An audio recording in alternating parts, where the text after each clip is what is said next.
Hi, Sherry.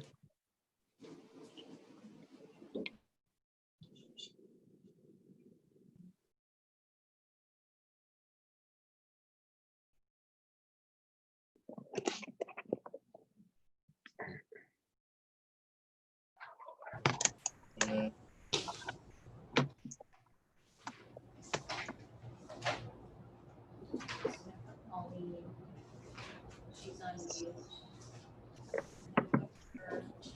All right. Just stop her video right now. I guess does it matter if she stays on that? It's fine. Okay, so you guys are I think so, yeah. good? Are we live now? Yes, just streaming. I'll check the feed on my end.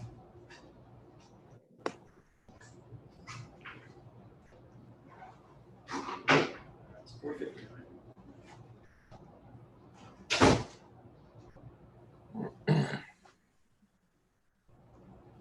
All set to go? Yeah. No, just go wireless.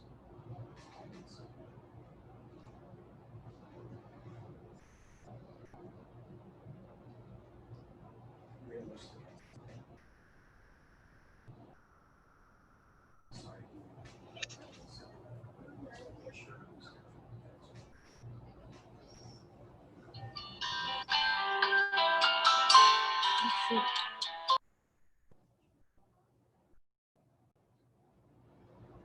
Councillor Bannon, Nolan, is he on?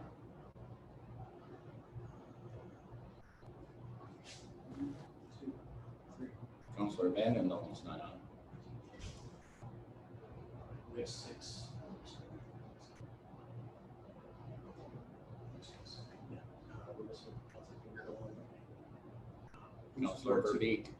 Verbeek's, looks like Councillor Verbeek's on. Just look on your page. So yes,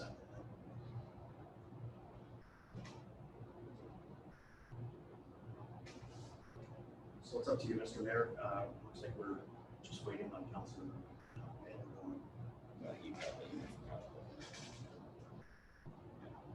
We can start. All set? Yep. We're live? Yep. Good evening, council. Everybody can hear me? Sherry, is that good?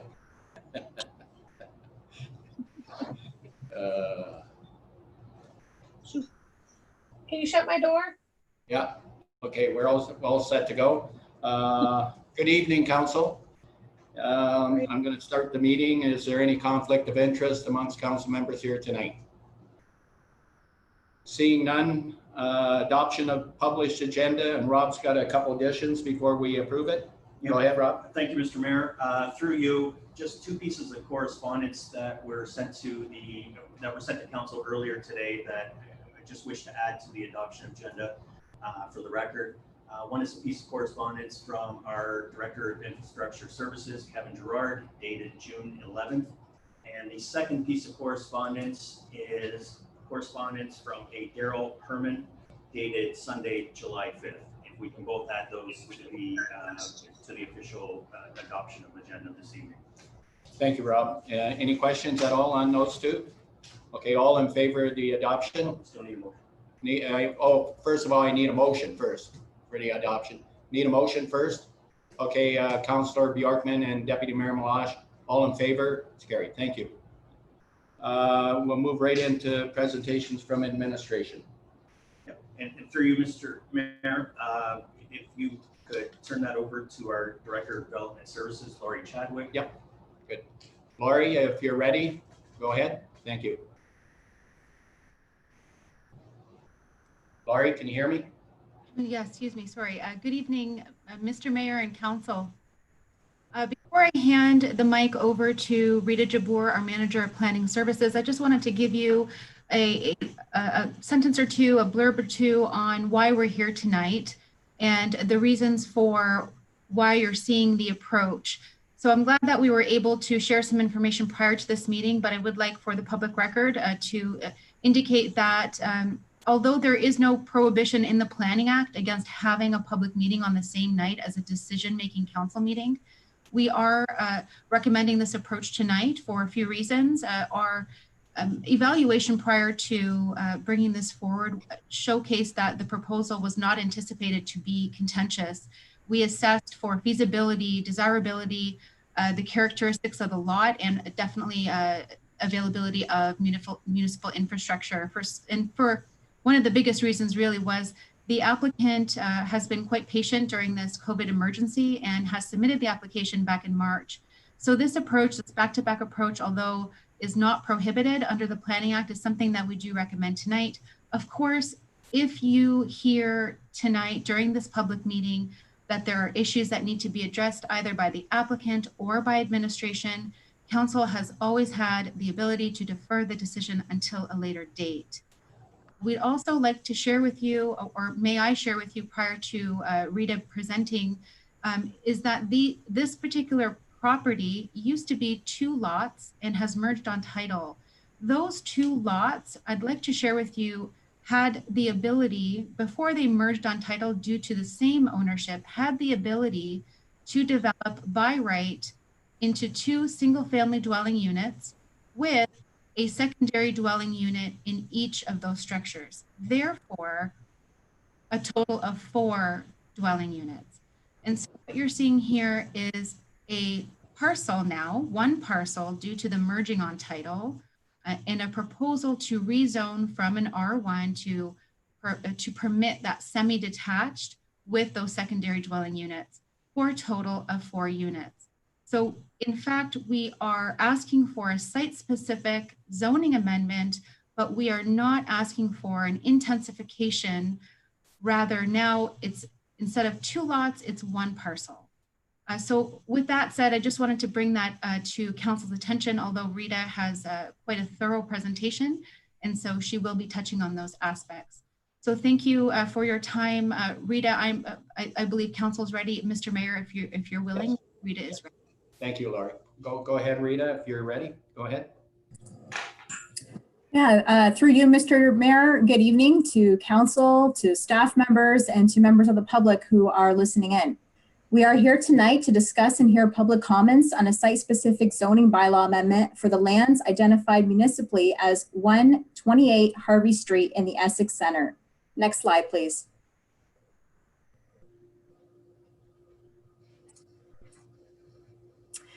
The lands affected are outlined in blue in the aerial map that you see in front of you and are located at the corner of Medora Avenue West and Harvey Street.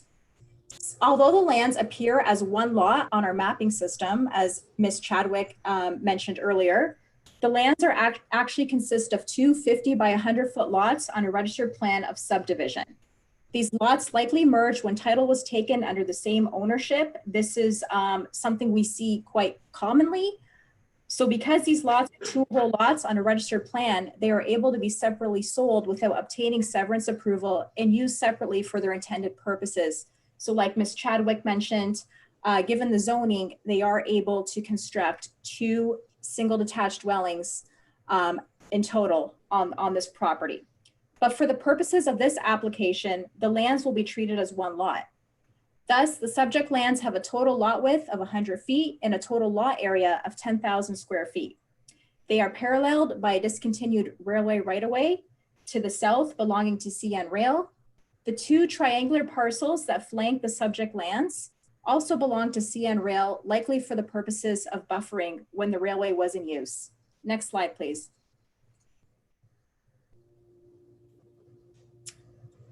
So the subject lands are designated for residential purposes under the Town of Essex official plan.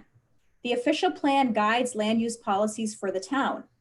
These policies are later transcribed as permitted land uses and regulations in the Town of Essex zoning bylaw, Bylaw 1037. Lands designated as residential under the official plan are either currently developed for residential uses or have been determined to be appropriate for future residential development. With respects to the subject lands here, they are suitable for residential development because it fronts on a public road built to a municipal standard. The lot has access to municipally owned and operated sanitary water and storm sewer along the Medora Avenue frontage. And the lot is situated within a primary settlement area, Essex Center. which includes a combination of all land uses to serve the needs of residents. This includes commercial uses, institutional uses, industrial uses. Although the official plan does not specifically identify areas for low, medium, or high density residential development, the subject lands are zoned Residential District 1.1, which only permits the construction of one single detached dwelling as a main use in this neighborhood. A single detached dwelling is your standard family home. It is a building which consists of one living space designed to be used by one or more individuals. Next slide, please.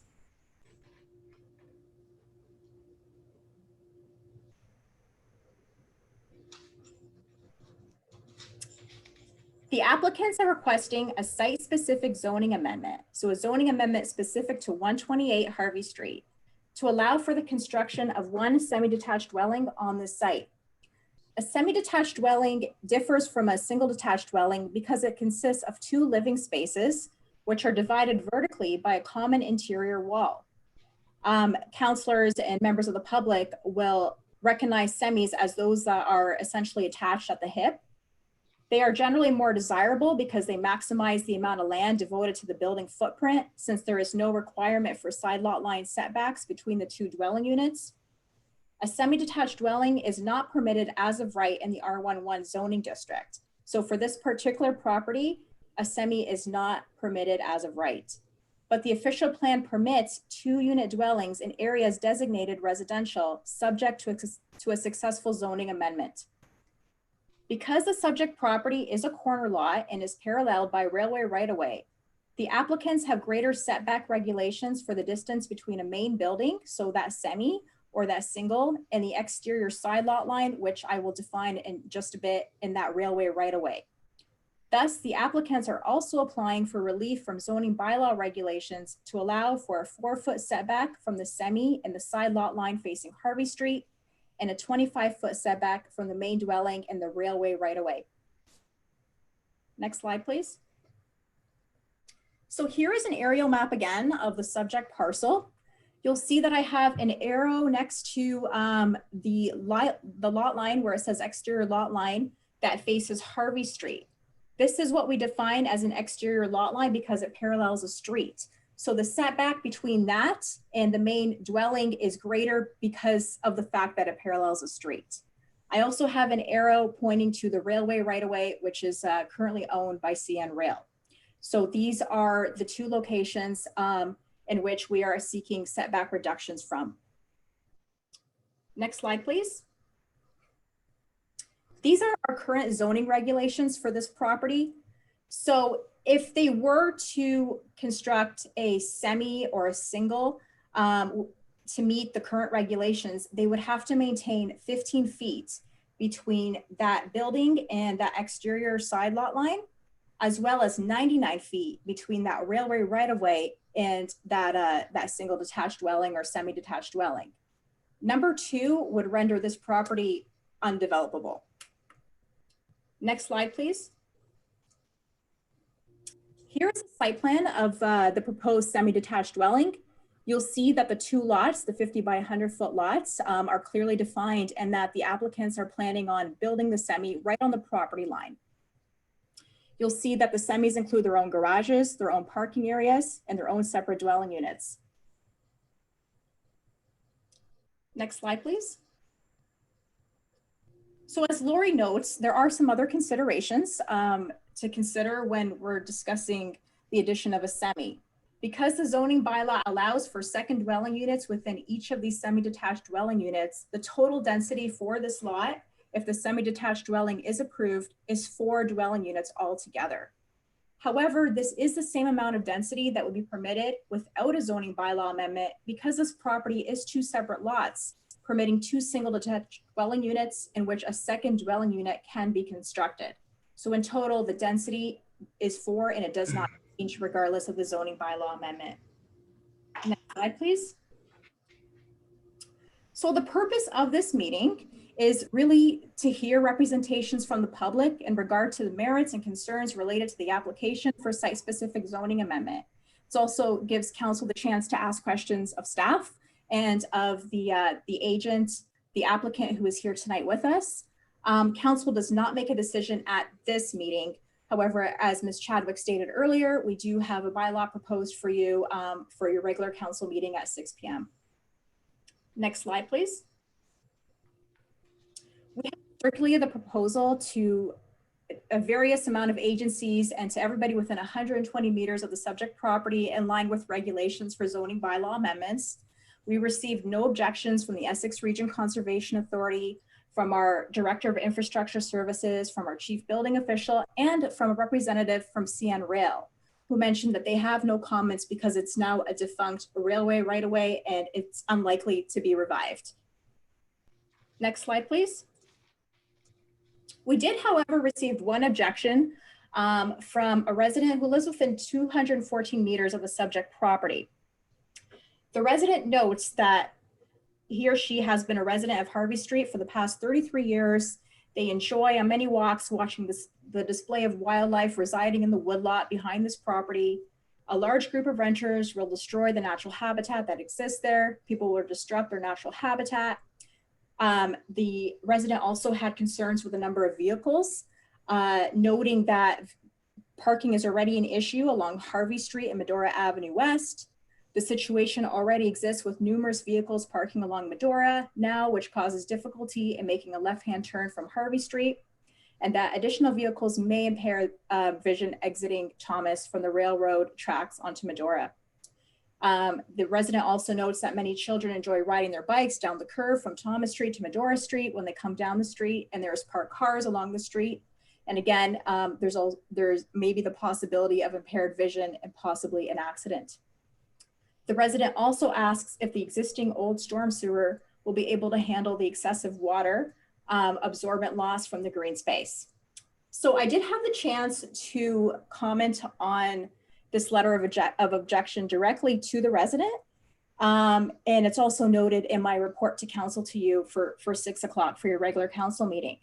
But just for the public record, in response to the objection, the subject lands are not within or adjacent to any natural heritage feature that may meet the criteria for significance as defined under the provincial policy statement.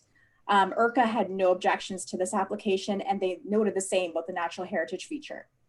The natural heritage feature actually belongs to a totally separate property right next to this property belonging to CN Rail.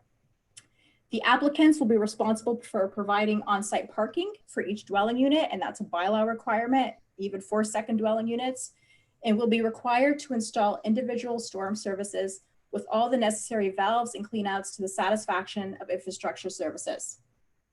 We did receive one additional letter of objection just this morning, which was circulated to council earlier this afternoon. So in response to that letter, I can read it out for the public. There are concerns with the bylaw amendment due to the current zoning uses and setbacks.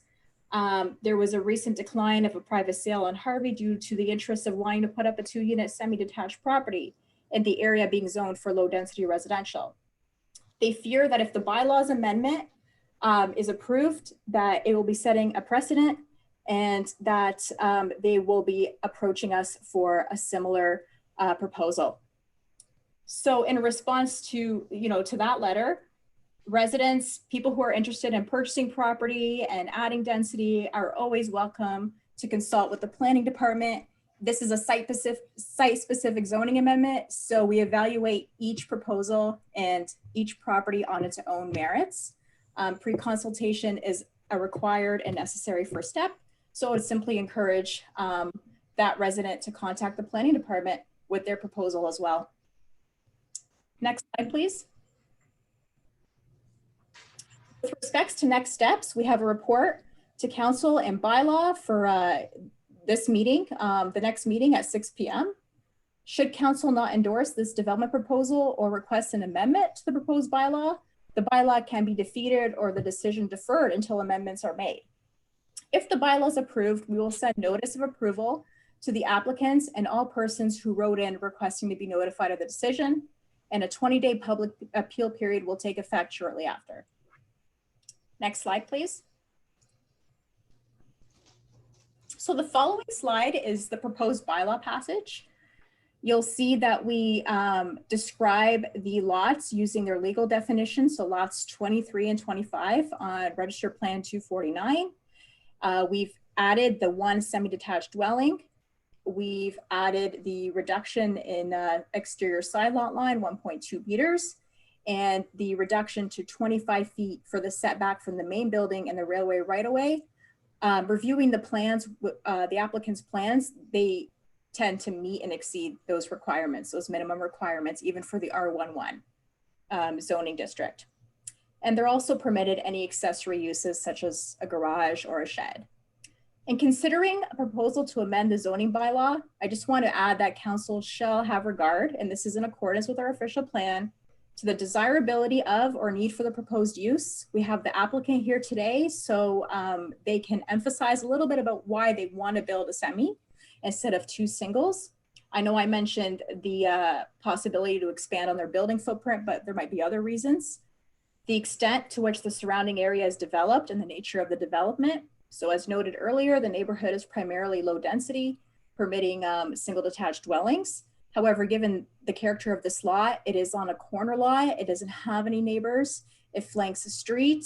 So that should be considered as well. It's not a proposal for a lot that's located between two existing lots and within a neighborhood that's already built up.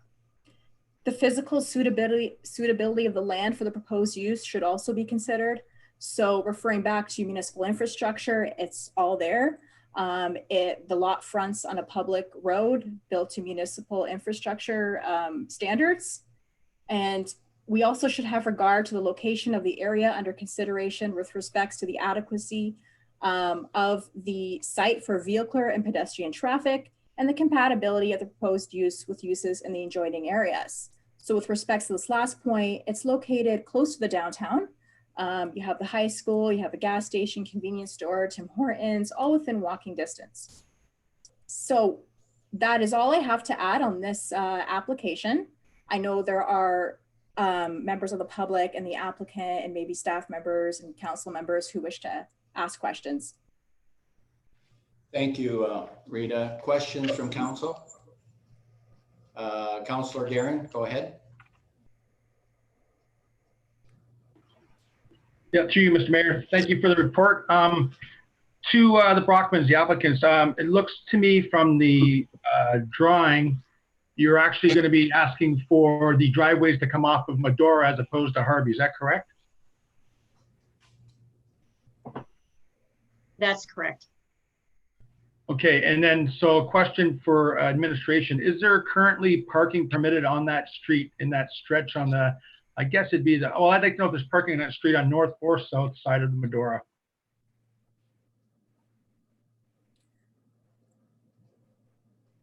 You, Mr. Anyone? Go ahead, Rita. Can you answer that? Yeah, so through you, Mr. Chair, I think that's a better question for our Director of Infrastructure Services. Okay. Go ahead, Kevin. Yeah, through you, Mr. Mayor. I'm not currently aware. I believe there is parking on both sides of the street here, but I'd have to verify that. Okay, so to the applicant once more, with the sidewalk being there, and I can't really tell from this plan, is it looking like it's going to be each driveway would hold two cars, say side by side, or do you think there'd be four cars side by side? How would that work? To be honest, I can tell you that the development, like what we're proposing, is designed. We have another development that we've done, or another unit, and it's designed for seniors, and it's not designed for high density, like families, multiple vehicles. It's designed for the upper units have a garage, and that's where the vehicle will be parked, and that the lower unit would have one vehicle, and that there would be at least one additional parking spot per unit for a visitor parking. There is parking on both sides of the streets, but all the parking would be contained within the lot and not on the street. Okay, thank you. And I guess just furthermore then to that, so there was some talk about the wooded lot that's there. Looking at the blue box, I'm assuming that is the actual property lines. So if that's true, then most of the wooded lot would still be untouched, correct? That's correct. There is, the lot as it stands right now is completely clear of trees. There's no, there's really nothing on it right now. Nothing would be further cut. Okay, and just one last question for Rita. The second resident that wrote in this afternoon, I'm assuming then from what you're telling me that he didn't have any formal consultations with the town planning department or building department? For you, Mr. Chair, not with me. I know there was a lot for sale on Harvey Street that I had consulted with someone about under a different name regarding a townhome development. Okay, but none that you know of with this person? No. Okay, thank you, that's it. Thank you, Councillor. Anybody else from Councillor, Deputy Mayor Malash, go ahead. Thank you, through your worship, to Mrs. Brockman. Yeah, again, I'm going to go back to parking. That's probably going to be one of the major concerns when you put a development in that has 4 families. And I know that you're saying that it's more than likely going to be seniors, but we probably can't guarantee that it's going to be seniors. And I know that there's only 2 bedrooms and a very minimal living area. So it's not likely going to be a larger family. But again, I go back to the parking. Again, can you just explain to me what your thinking was on the driveways? I don't know if it, I don't think the rough diagram showed the width of the driveways, and I just want to have more clarification on that.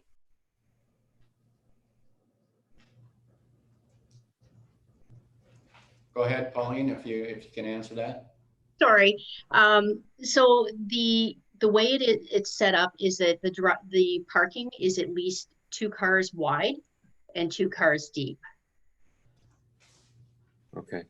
And then only one would have a garage, like the bottom ones would have a garage and the top ones would not? The upstairs, the main floor units have a garage, and the lower units would park outside. Would have parking in the driveway. And then there would be additional space for each unit to have a visitor. To have an additional car, to accommodate a visitor to each unit. So that sounds like quite a bit of parking. So it sounds like almost there'd be parking across the whole front of the structure. Yeah. So we have 100 feet across the front of the lot, and whatever's required, we can make the parking spaces across the 100, basically the 100 foot of frontage. Okay. We So feel that's not an issue with you and your husband as far as Not accommodating the site plan. Not at all. And we would like to see all the parking in the driveway and not on the street. Yeah. That's the plan, is that all the parking would be in the driveway. Yeah, I think that would alleviate a lot of the fears that any of the neighbors that have had issues with this right at the moment. I think it's a good use of an interior lot that we have in an urban center that, we're trying to do infill as much as possible. And that's, it's a type of apartment or home, I believe, that we're lacking in the Essex area. So kudos to you and your husband for giving us that kind of housing. That's the only question that I had. Thank you, Deputy Mayor. Councillor Verbeek, go ahead. Thanks, Mr. Mayor, and through you. I feel similar to the Deputy Mayor's final remarks. When I opened the package on Friday, I was really happy to see this, and I'm grateful to the Brockmans again, helping to create this much needed housing. And I thought it completely suited that lot. It's going to help with the infilling. I know there's been a little bit of noise surrounding the timing of this meeting and then, passing the required changes, but they've been waiting since March. I'm just grateful that they've patiently waited, and I'm anxious to see this move forward. This is much needed, and it looks like they've covered all the bases, but that's because they've had experience in this type of development. And I, for one, am grateful they're willing to help us solve some of our housing shortages. Thank you. Thank you. I agree 100% with what you're saying, Councillor. We need residential growth in this town. And the problem was the parking, and they're taking care of the problem. So I agree 100% with the development. Councillor Van den Dolen, go ahead. Go ahead, Thank Councillor. you, Mr. Chair. Thank you. Through you. Have these two lots ever been occupied? The answer is yes, they have. Yes, they have been occupied. Go So ahead, how Lori. long ago were the homes removed? I'm assuming they were homes. Yeah, go ahead, Lori, if you can answer that. Go ahead. Excuse me. Thank you, Mr. Mayor, and thank you, Councillor Van der Dolen. I wish I had the year. I believe it was 2018, or it could have been 2019 that the demolition permit was pulled. There were dwellings, or a dwelling, I believe, on the property, one of the properties. Thank you. You know, now that you mention it, I now remember seeing a property, a house there. It was very decrepit. Anything would be an improvement over what was removed. Thanks for that. And I have to agree with my fellow councillors who were pointing out the need for housing. I mean, we have a housing crisis on our hands. The only way to solve a housing crisis is to build more housing. This is exactly what we need. This is a great use. I pass that lot regularly on the way to my bank, and I've often wondered why, why is it just sitting so empty, so close to the main street? I mean, it would be ideal for seniors to be able to walk to stores and churches and doctors and things. So I think this is a great thing. Thank you. Much agreed, Councillor. Councillor Bowman, I think you're next. And then Councillor Bjorkman. Thank you, Mayor, and through you. I think this one's for Kevin. That area of town has had issues with stormwater or drainage in the storm sewers in the past. I wonder whether this development being bigger than what was there before will contribute to that, or is there enough capacity there to accept this at this time? Go ahead. I think Kevin would have to answer that. Kevin? Through you, Mr. Mayor, the services that actually front this property, they would have been designed for the two lots that were previously existing, so the 250 by 100. So I do believe that those sewers would have enough capacity to take these lots. Okay. Thank you. Councillor Bjorkman, you were next. Go ahead. Thank you, Mr. Mayor. To Mrs. Brockman, I don't know if I've got it all straight. Are you selling these two units separately? Like you're building the units? Are these rental properties, or are these properties for sale? Sorry. They would be a rental property that we would maintain ownership for them. They're being designed for seniors. And we do have another property, and it's gone well, and we're happy with that. But the intent is to keep it as a rental property. Okay, thank you.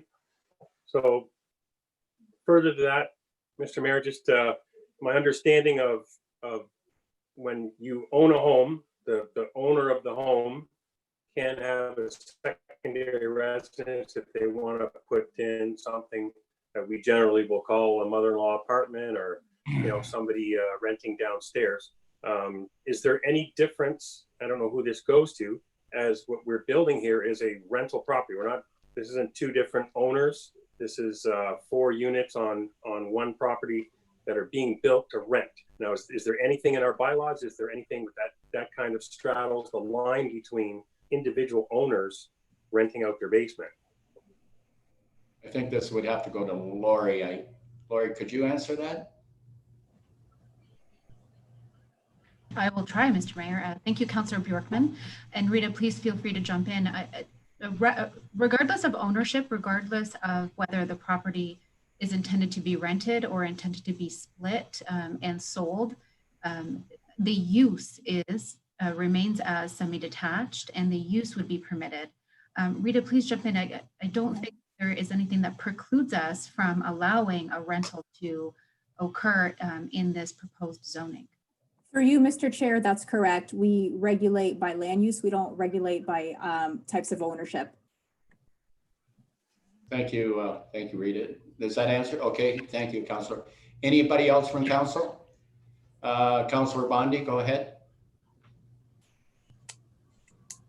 Thank you, Mr. Mayor. Through you, I think something to keep on our radar is looking at the decommissioned railways and fixing our bylaws so we don't have to come back if there's a development around a bylaw, a development around a decommissioned railway. So that's one thing I think we should check off of our, or put on our ever big to-do list.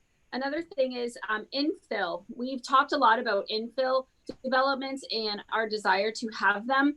And recently we talked, I believe it was while we were still meeting, so probably January, February, about talking about one set of development fees for infill lots to incentivize them more. So I don't know, I'd really like to see that anyways, because we could get more infill properties developed.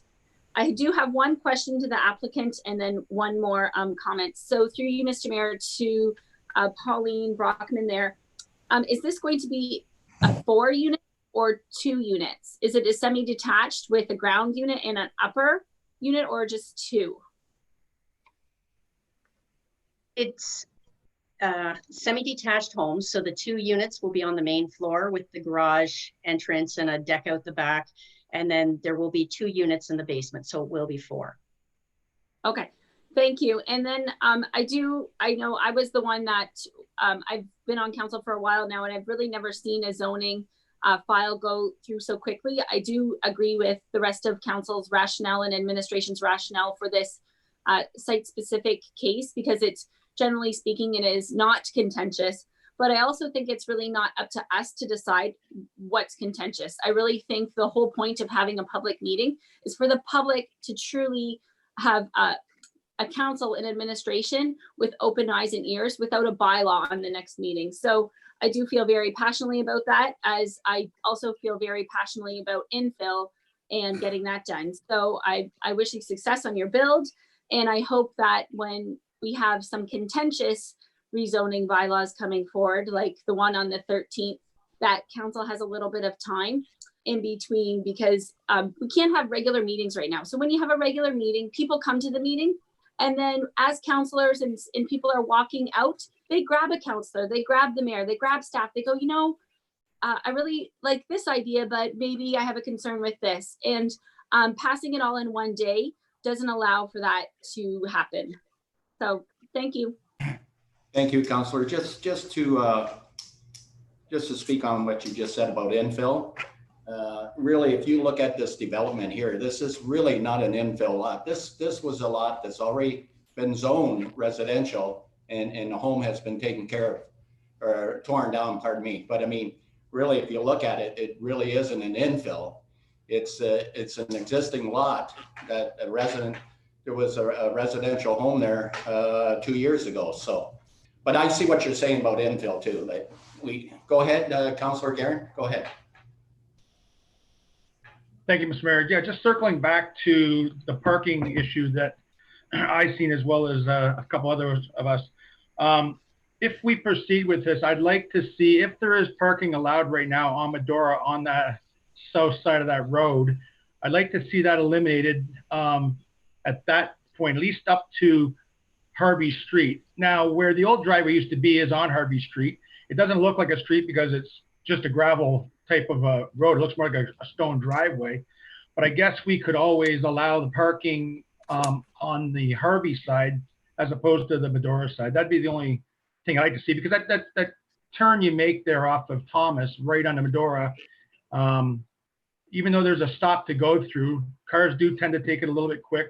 I just think with cars pulling in and out of the driveway, backing in and out, it'd help if there was no parking, at least from the Harvey Street back to Thomas.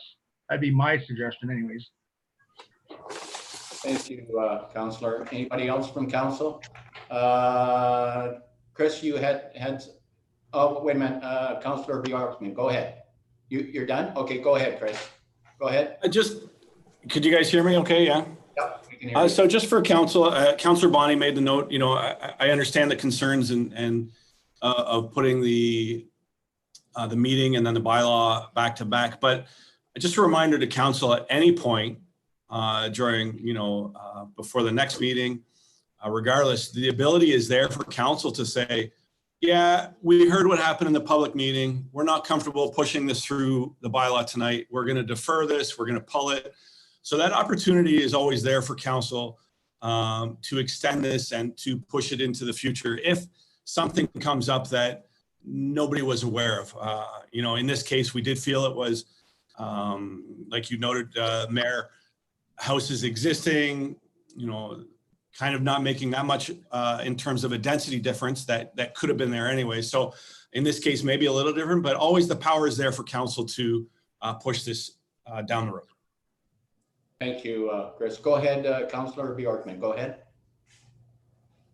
Thank you, Mr. Mayor. So my question to administration, so the 20-day appeal period, is that still, even if we pass it tonight, there's a 20-day appeal just to the zoning change, right? That doesn't change at all, does it? If somebody's concerned, can the resident still come forward within the first 20 days? Go ahead, Rita, go ahead. For you, Mr. Chair, that's correct. The appeal period would still take effect. Okay, thank you. Any other questions? Well, I'll say one last thing. I can't see how we as a council can turn this down or delay it because it's a residential lot. There's been existing residential home there in the past, and we need growth.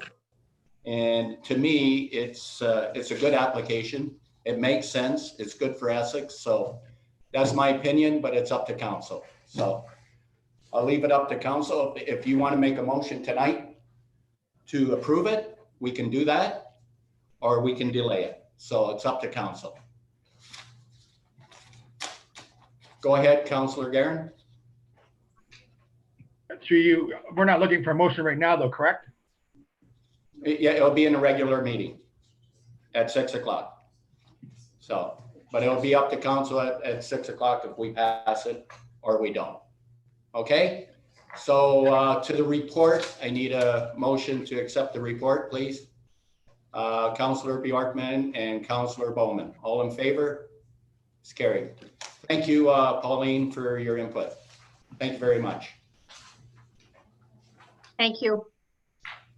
So through you, Mr. Mayor, there's just correspondence that we're asking council to receive, including the 2 pieces that we added. And then if we have any public presentations still, including Ms. Brockman, if she has anything additional. Yeah, okay. So we're going to go to the correspondence. Any questions on the correspondence tonight that we have in front of us? Seeing none, I just need a motion to receive it, please. Councillor Bjorkman and Councillor Verbeek, all in favor? It's carried. And we'll go right into the public presentations. And I don't know if Pauline has anything else to add. She was pretty good what she said. Have you got anything else, Pauline, you want to add? No, okay. I don't. Okay, thank you. And then we had Faye Herdman. Is she on? Through you, Mr. Mayor, it doesn't appear that she is. No. We sent the registration information to her just over the weekend. Okay. So yeah, she doesn't appear to be on. Okay, thank you. So I guess that's it. So we'll go right into adjournment. So I need a motion to adjourn. Councillor Guerin and Councillor Vandendal, all in favor? Thank you. And we'll see us at 6 o'clock. Now, make sure you got to sign off and then sign back in again for the next meeting, eh? Okay, thank you. Thank you, Lori, Rita. Thanks, everybody. Thank you.